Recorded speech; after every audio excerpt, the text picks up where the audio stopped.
As some of you may know, I recently went to New York.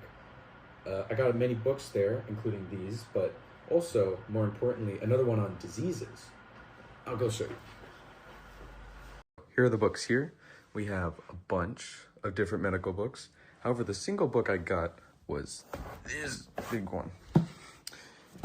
Now, if you couldn't tell, the book is pretty big. There are too many diseases to actually go through in the book, so I'm only gonna pick from a few that are here. Let's start with the very first medical practice, xenotransplantation. The way a normal organ transplant goes is there's an organ donor who is either voluntary or who is registered to be an organ donor upon their death. However, an alternative to this is xenotransplantation, where an organ from an animal or livestock is taken and is given to a human. Most of the time, this included pigs. A fair warning to anyone who doesn't handle blood or gore well.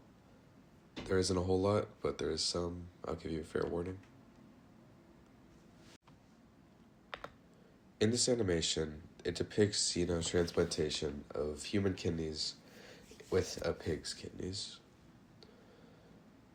There are many benefits to doing this. Most notably is the genetic factor, where pigs are very similar to humans, along with the high demand for organ transplants in the US. Now, that's not to say that xenotransplantation wasn't without merit for the time place it took in, where they didn't even know anything about transplantation, more or less organ donation. Do we do this today? Yeah, actually we do, with many cases. You're looking at a medical first, a revolutionary transplant of a pig's heart into a person. Joining us now in the studio to talk about your health is Dr. Raphael Meyer, transplant surgeon at the University of Maryland Medical Center and associate professor of surgery at the University of Maryland School of Medicine. So Tim started researching his options, and that's when he learned about xenotransplantation. Before modern era, xenotransplantation can be traced back to mythological times, most notably in Hindu representations, where the religion itself focused on combining human traits and animal traits. In more modern history, by the 1960s, a man named Keith Reitsma first pioneered the idea of xenotransplantation. However, with the first human subjects, many of them died, with a total of 8 recorded cases having died within a few weeks. Let's keep them in though. Another day, another weird medical practice. Today's is drinking urine.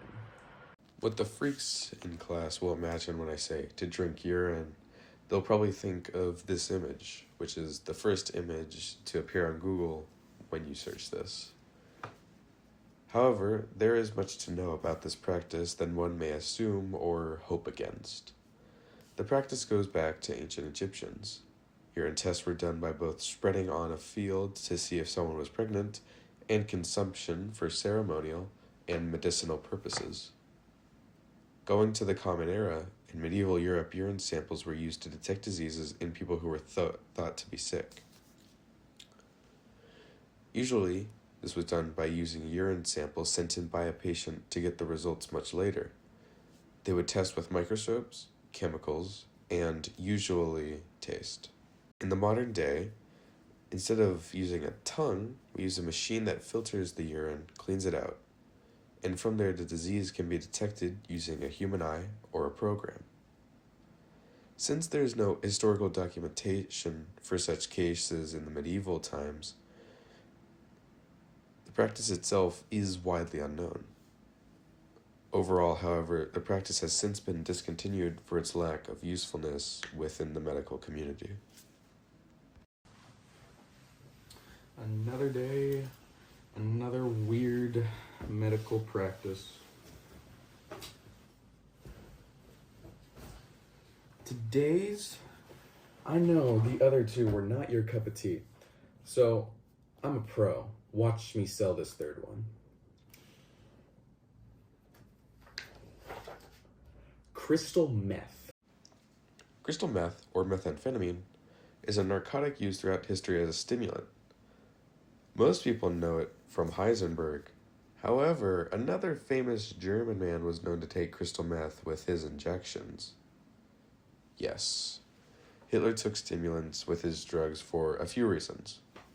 One, because it helped with his overall alertness to stay awake as a political leader at the time. Two, because it combated the drowsiness from other drugs he was taking. And finally, because he liked the high he would get. However, such narcotics in medicine have been used for a long time. Some stimulants, such as caffeine or amphetamines, have been used as in medicine for a long time, such as in pharmaceuticals. Even beyond this, in the modern day, opioids are also used as pain relief. However, this has been a problem for hospitals in terms for drug-addicted users, and this has been debated upon in terms of ethics for a very long time. Thank you all for watching. Have a wonderful day.